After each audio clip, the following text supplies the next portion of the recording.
عشان فيني كده وده أنا بعمل شعورك كيف وانت بعمل جزاء كده يا Halo semuanya, perkenalkan nama saya Trian Febriano. Saya berasal dari Fakultas Ilmu Sosial dan Ilmu Politik dengan prodi Ilmu Pemerintahan. Di sini saya akan menjelaskan materi tentang bentuk-bentuk ilmu pemerintahan. Oke, jadi yang pertama monarki.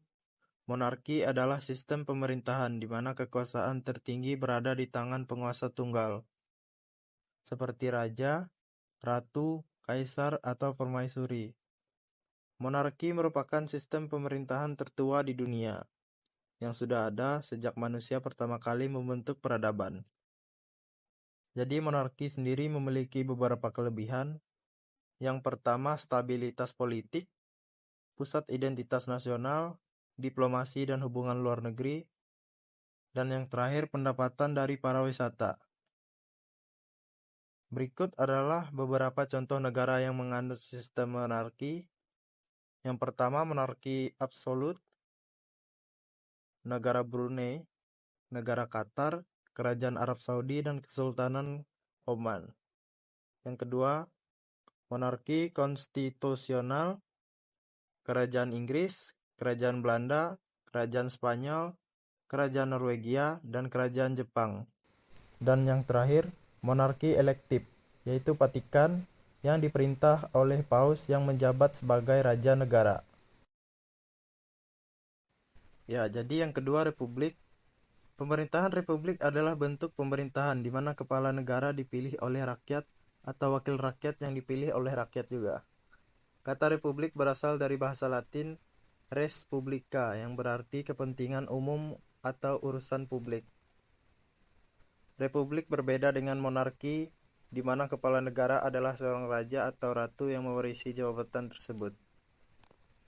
Indonesia merupakan negara republik yang menganut sistem presidensial. Presiden dan anggota legislatif dipilih langsung oleh rakyat.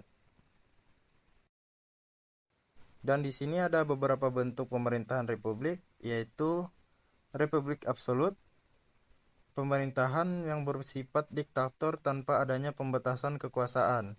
Yang kedua, republik konstitusional, presiden memegang kedudukan sebagai kepala negara dan kepala pemerintahan. Dan yang terakhir, republik parlementer, presiden hanya berfungsi sebagai kepala negara, sedangkan kepala pemerintah berada di tangan Perdana Menteri. Dan di sini contoh negara yang menganut pemerintahan republik, di antaranya yaitu negara kita sendiri, yaitu Indonesia, Republik Rakyat Tiongkok, Republik Tiongkok atau Taiwan, Filipina, India, Bangladesh, Iran, Irak, dan lain-lainnya. Dan yang terakhir, demokrasi. Demokrasi adalah bentuk pemerintahan di mana rakyat memiliki kekuasaan politik dalam pengambilan keputusan. Kekuasaan politik ini bisa dilakukan secara langsung oleh rakyat atau melalui perwakilan yang dipilih oleh rakyat tersebut. Prinsip dasar demokrasi adalah kedaulatan rakyat. Dalam sistem demokrasi, pemerintahan dijalankan sesuai dengan kehendak mayoritas, sambil tetap menghormati hak-hak minoritas. Kemudian di sini ada contoh demokrasi. Diadakannya pemilu untuk memilih calon wakil rakyat yang duduk di bangku parlemen. Rakyat ikut serta mencoblos atau memilih para wakilnya dalam pemilu. Pembuatan undang-undang yang menjadi kebijakan dan dasar negara diwakili oleh Dewan Perwakilan Rakyat atau DPR. Berikut adalah beberapa contoh bagaimana demokrasi dapat terlihat dalam kehidupan kita sehari-hari. Yang pertama, pemilihan umum. Yang kedua, partisipasi dalam pemerintahan lokal. Yang ketiga, kebebasan berbicara dan berkumpul. Keempat, hak untuk mengajukan petisi. Yang kelima, kerjasama dalam pengambilan keputusan. Dan yang terakhir, kegiatan kemasyarakatan. 10 negara demokrasi terbesar di dunia.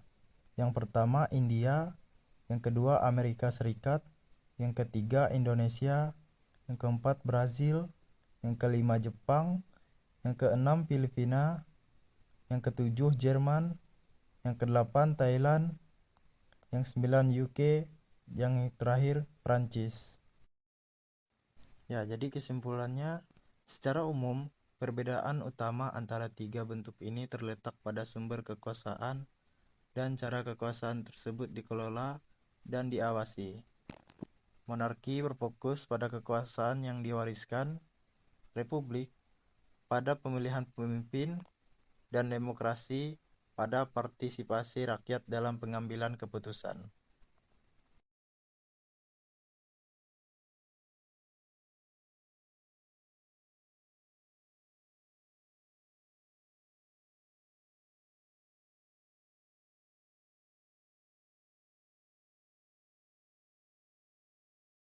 Jadi kesimpulan secara singkatnya adalah pemerintahan monarki dihasilkan dari warisan atau turun-menurun, sedangkan republik bergantung pada pemilihan rakyat dan bersifat sementara, dan demokrasi tergantung pada partisipasi rakyat. Baik, sekian penjelasan dari saya.